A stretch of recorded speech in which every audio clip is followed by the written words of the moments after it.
Efectos de sonido. El silbido implacable del viento del desierto de Judea. El crujido de la arena bajo las sandalias. De fondo, el eco lejano de un canto litúrgico hebreo, solemne, reverberando en las paredes de piedra de una cueva húmeda. El latido de un corazón cansado, ralentizándose poco a poco. Narrador, voz grave, profunda, pausada y con texturas de misterio. El cuerpo humano es un templo de arcilla, frágil, expuesto, diseñado para marchar de manera inevitable hacia el polvo del que fue formado. Durante milenios, la humanidad ha librado una guerra silenciosa y desesperada contra su enemigo más implacable, la enfermedad. Hemos construido imperios de medicina, descifrado el mapa del genoma humano y levantado catedrales de ciencia moderna para prolongar el suspiro de la vida.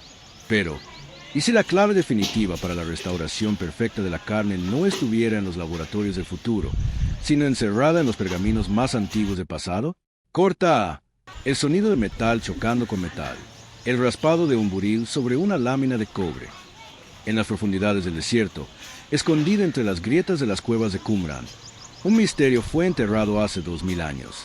Mientras el Imperio Romano reducía a cenizas los cimientos del gran templo de Jerusalén, un grupo de sabios, sacerdotes y guardianes de lo sagrado tomó una decisión desesperada.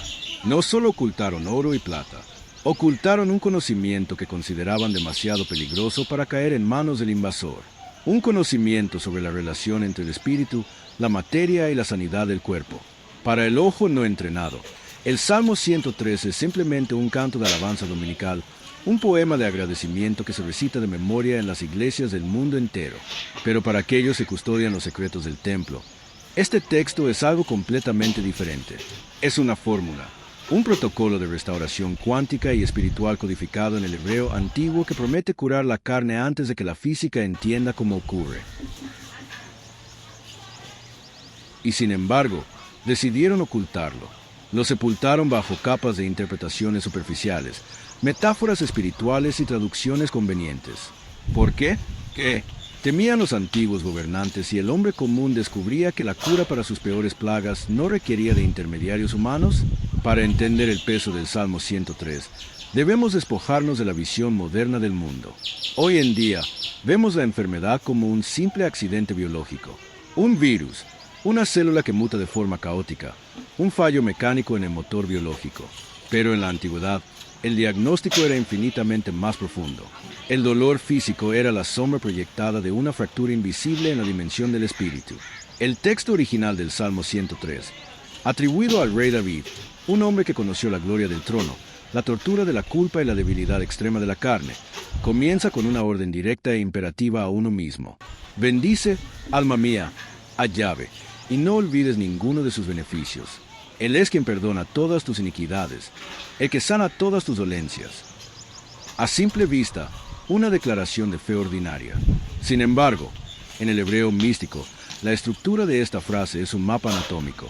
La palabra utilizada para dolencias es tajalum, que no se refiere a un resfriado común o a una herida superficial, sino a aquellas afecciones que pudren el cuerpo desde adentro, aquellas que consumen la fuerza vital y desgastan el alma hasta apagarla. Porque el autor conecta directamente el perdón de las iniquidades con la sanidad de las dolencias en la misma línea de transmisión. Los textos esenios no incluidos en el canon bíblico sugieren que los antiguos hebreos entendían que la enfermedad física es la manifestación de una interferencia en el campo energético y espiritual del individuo. Al alterar esta frecuencia a través de la culpa, el miedo o el rencor, el cuerpo pierde su escudo natural. El Salmo 103 no era un ruego de rodillas para ver si la deidad decidía, por capricho, curar al enfermo. Era un manual técnico para reconfigurar el alma, el nefes, para que el software del cuerpo reparara el hardware de la carne de manera automática. Pero este conocimiento otorgaba una soberanía absoluta al individuo.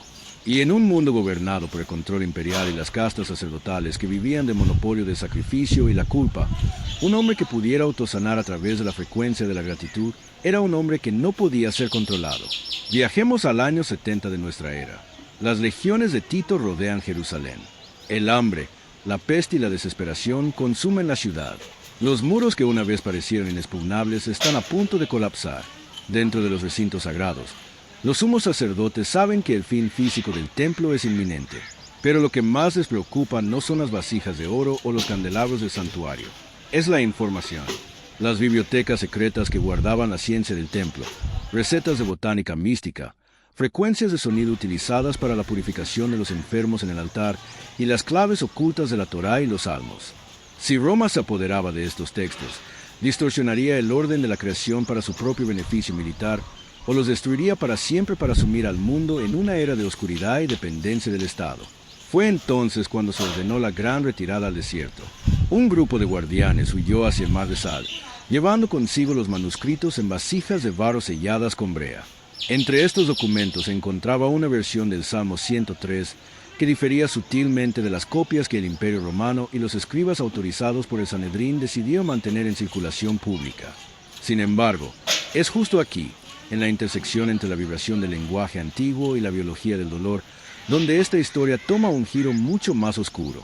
Porque si el código del Salmo 103 es real, significa que la enfermedad no es simplemente un fallo físico. Significa que hay algo, o alguien, que la programa activamente dentro de nosotros. Y esto es solo el principio de lo que el pergamino ocultaba. Mientras las versiones públicas enseñaban a la gente a aceptar la enfermedad como un castigo divino que requería sumisión y penitencia perpetua, el pergamino original de Qumran revelaba que la sanidad era un derecho de diseño biológico que se activaba mediante un código específico de vibración emocional, la gratitud anticipada. ¿Por qué ocultar un remedio tan poderoso? Imagina un imperio donde los ciudadanos no dependen de las boticas del César, donde los templos paganos pierden su clientela de suplicantes enfermos, y donde la culpa ya no puede ser utilizada como moneda de cambio para someter a las masas.